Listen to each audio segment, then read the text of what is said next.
আসসালামু আলাইকুম। শবে বরাতের ফজিলত। শাওন মাসের 14 তারিখে দিবাগত রাতকে শবে বরাত বলে। শব অর্থাৎ রাত্রি আর বরাত অর্থাৎ ভাগ্য। সুতরাং শবে বরাত অর্থ ভাগ্য রজনী। শবে বরাত বা ভাগ্য রজনী দুনিয়ার সমস্ত মুসলমানের নিকট অতি পরিচিত গুরুত্বপূর্ণ একটি রাত। এই রাতে বান্দার ভালো মন্দ, রুজি রোজগার, হায়াত মওত যাবতীয় বিষয় লিপিবদ্ধ করা হয়। উল্লেখিত কারণেই মানুষের কাছে শবে বরাতের গুরুত্বপূর্ণ অপরিসীম।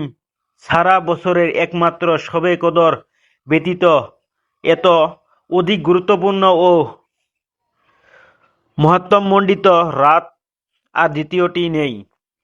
এই মহাত্ম্য ও গুরুত্বপূর্ণের কারণেই মহান আল্লাহ পাক এই রাতটিকে অফুরন্ত ফজিলত দান করেছেন।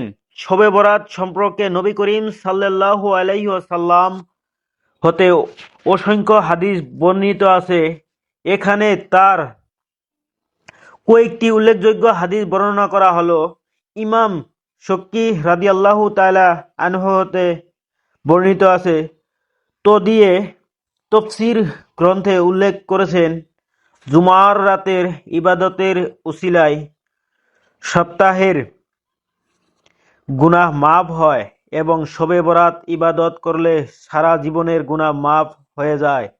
এই জন্য শবে বরাতকে গুনাহ মাফির রাতও বলা হয়।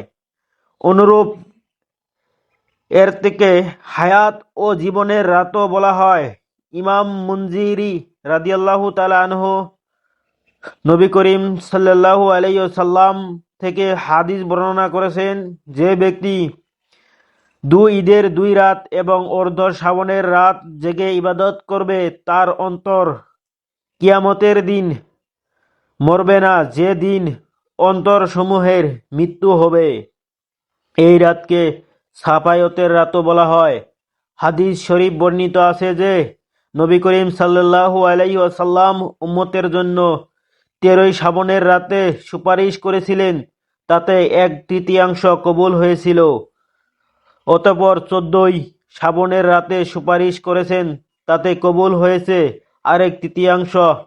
অতঃপর 15ই শ্রাবণের রাতের সুপারিশে অবশিষ্ট 1/3 কবুল হয়ে তা পূর্ণতা লাভ করে।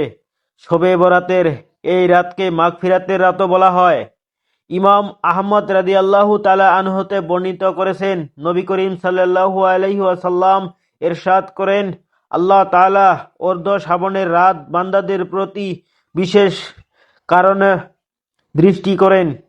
দৃষ্টি করেন এবং 2 শ্রেণীর লোক ব্যতীত সকলের মাগফিরাত করে দেন। এই 2 শ্রেণী হলো মুশরিক ও হিংসু।